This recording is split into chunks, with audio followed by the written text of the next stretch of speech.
More victories this week in some very conservative states. We're now closer than ever to the start of marriage in Arkansas and Mississippi.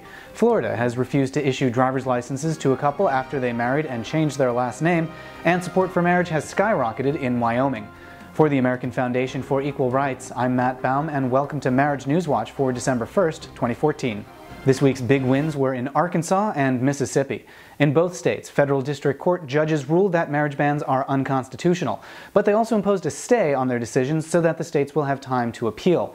Both of those appeals are going to be a little complicated. The Arkansas case will go to the 8th Circuit, but there's also a separate case before the Arkansas Supreme Court right now. They could rule at any time, and it's hard to say how that decision would affect the federal case. In Mississippi, the case will go to the 5th Circuit. Oral argument is already scheduled for early January in the 5th Circuit in cases in Louisiana and Texas. So if the state moves fast, the Mississippi case might join them as well.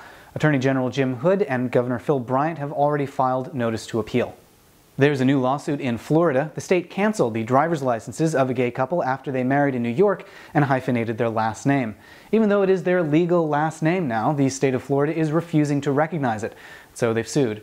Over in Wyoming, a new survey shows public support for marriage is up to 53% to 39% opposed. That's a big jump from 10 years ago when support was at just 24%.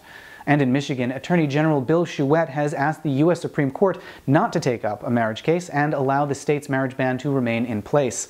Supreme Court could be making a decision about whether to hear the Michigan case any day now. Those are the headlines. Subscribe here on YouTube for more on all these stories. For the American Foundation for Equal Rights, I'm Matt Baum. Thanks for watching, and we'll see you next week.